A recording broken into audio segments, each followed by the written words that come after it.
Hey, I'm alive. Hey, everybody. Look, I'm in Grants Pass, Oregon. I was doing my show yesterday. Really went well. Great, a lot of fun. Trick roping, gun spinning. What I love about it the most is that I'm kind of an improv performer, to say the least. I really don't set my show, and it goes depending on the audience. Now, the reason why I think that's really good is because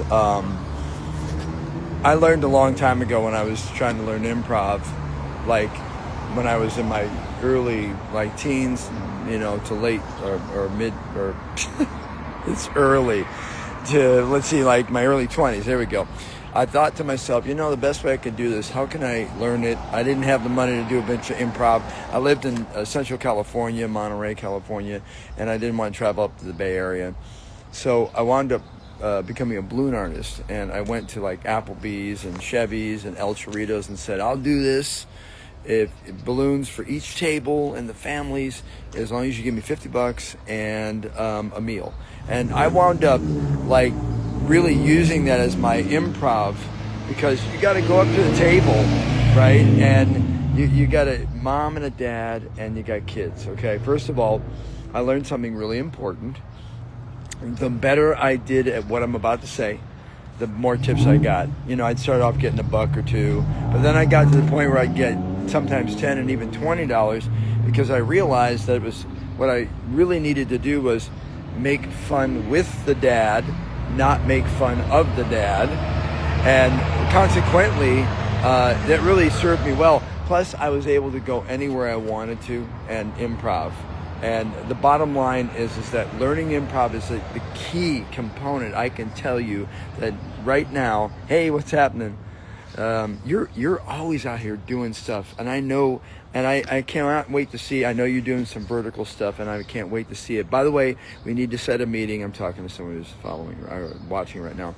We need to set a meeting this week when I get back. I'm in Grants Pass, Oregon right now doing a gig. But to take a look at howtoselftape.com. Anyway, back to my improv thing. Improv is obviously one of the biggest things, because anytime you do an audition, a lot of time, what happens is that they go, list your groundlings or whatever the case may be. But I did it trial by error. I did it under fire. I went out, I was young, I was 19, 20 years old, I needed money. I was doing some fair circuit stuff as a professional clown, magician, but I really wanted to learn improv. So what I did was I put myself into the fire. And that's my message today. Put yourself into the fire, learn these things. And I said yesterday about special skills, but this one in particular, if you don't want to run out and learn how to stilt walk or whatever, you should learn improv. And what I did was I went to each and every table. I had my balloons, and I got a little repartee going with the family, and I would do all my balloons. And in the process, because I had to read the audience, it's kind of like UGC now, user-generated content.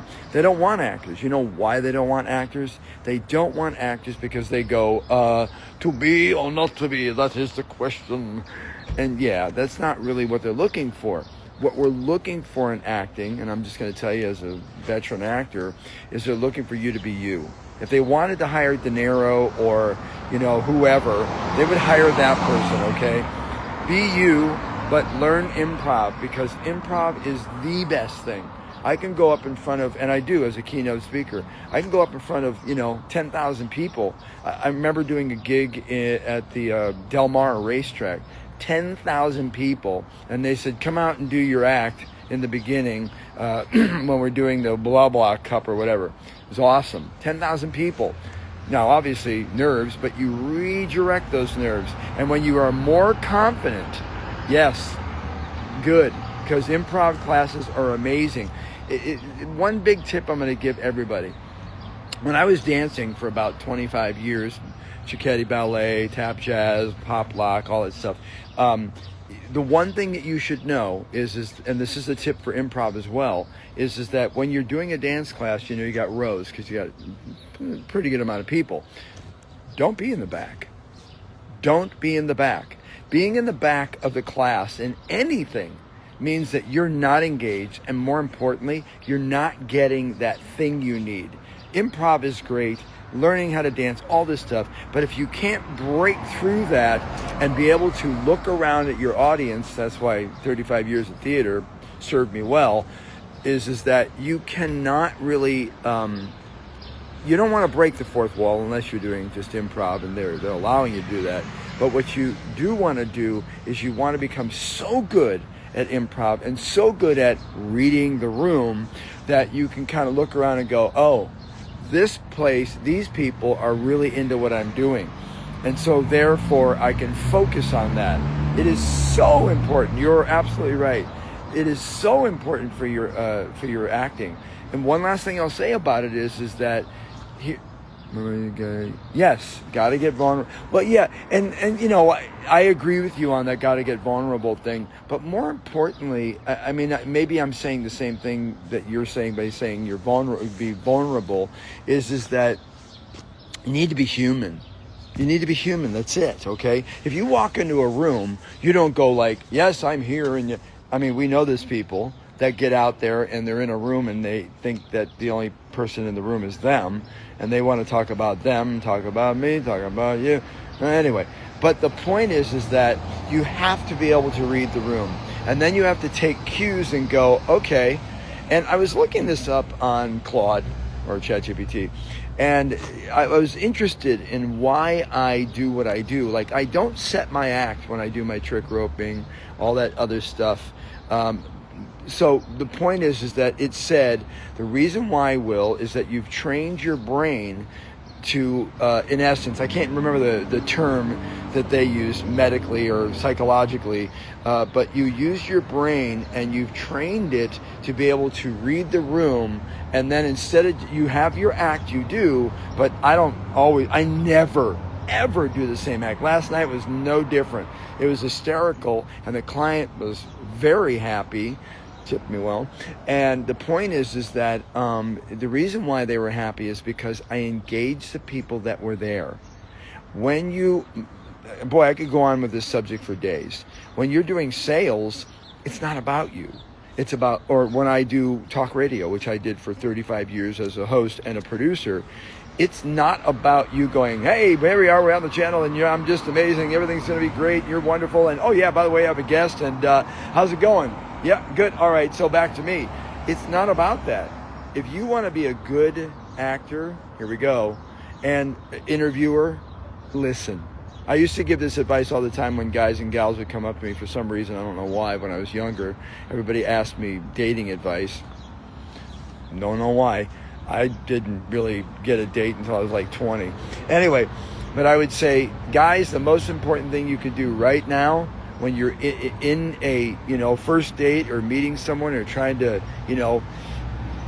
hang out with them, every once in a while, shut up and listen. That's my tip for the day. Shut up and listen. Be engaged. See what's going around. Learn the improv. Because one last thing, I can tell you now, in the last 5 years in working in TV and film, we always shoot the one shot that's on the script. But the thing that's really cool is that now, maybe it's because of, I'll say me, but anybody that's an actor that's been doing it, that the director trusts us. But I go, hey, if we have time, do you mind if we try another one, and can we play around? I don't want to offend the writer. And they go, no, we love that. I did Studio City with Sean Kanan, and they gave me one scene I had, and when I got done with that one scene, Tim, I can't remember the director's last name, Tim, awesome director, he basically said, come here, Will, we're giving you 3 more scenes, but there's no script. And I went, yes. And I got to tell you something, every single one of the episodes that I did in there, we nailed them, and they were all improv with other soap opera people that know their shit. And I was like, and then they came up to me going, man, dude, you're like spot on. Why? Learn improv. Understand it. I think it's even more than taking acting classes, to be honest with you. To be or not to be? That is the question. All right, wait a second, I want to see what you said.